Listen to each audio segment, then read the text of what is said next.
So how has the pre-season program gone? Have the boys responded well to what you've brought here at the club? Yeah, pre-season's going well. We've got an 8 week sort of, I'll say that again, we've got a 6 week lead up pretty much. 7 weeks will take us into the in-season. So we're well on the back end now, and we should be starting to, all the hard work's done now, we're just refining our system, so it's going really good. Yeah. And the boys have responded well to... Yeah, the players have all responded well. I feel like from a physical point of view, they're all improving, so they're all getting stronger, they're getting fitter.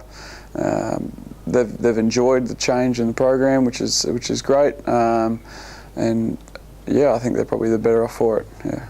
You're a key decision maker now within the team. What difference do you think what you've brought will make on the court as the season progresses? Well, it's hard to say. I mean, my aim and my role is to make sure that all the players are available for selection every week, and hopefully that will be the difference with a tight league and the talent pool very dense. It's important to the teams who keep their best players fresh and available and healthy are the ones that are going to succeed. So hopefully, if we can stick to our plan, and we'll have all our players healthy. Pre-season tournament obviously gets underway today. What do you aim to get out of that? The pre-season tournament is just merely it's a step on the way to October. So I mean, we've got our first game, and every decision we make is based on that game coming up against New Zealand.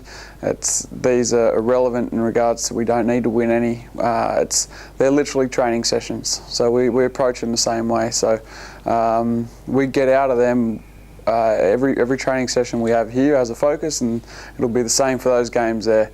And the focus of training is never to win, it's just more about getting better. So the coaching staff has identified what they want to try and get out of those games, and they'll go ahead and do them. On that note, every player's on an individual program, so some guys that won't suit their individual program, so they may play limited minutes, or they may play more minutes depending upon the individual. So that's another important thing to consider. On that note, how do you manage I suppose injury prevention throughout the pre-season, and as far as minutes go, how do you know how much to play each player? Well, that's just come from collecting data for the last 5 weeks, and getting an idea of the individuals, screening the guys through our work with Dave Philpott, and we're slowly building, I'm building a solid picture of each individual athlete and getting to know their thresholds and so forth. So some guys are carrying niggles, some guys had surgery in off season, some guys are working through little ailments that they may have carried on from last season. So that's how you monitor it. It's all their past and what they've done in the last 5 weeks. Is it a dangerous part of the year? Is it a time of the year where injuries can happen if you aren't careful with player management? I think so, but you've got more control in the pre-season. You've got more. The players have been here for 3. We had 3 solid weeks, so we've done all our hard work. So we're trying to take out a lot of the risk now. We don't need to take any risks now, so it's not more dangerous than any other time.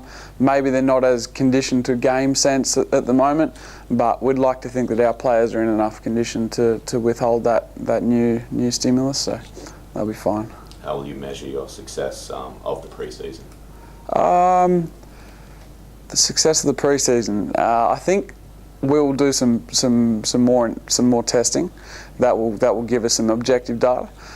From an objective point of view, again, we'll have our whole squad available, to choose from. That will be a successful pre-season if we can have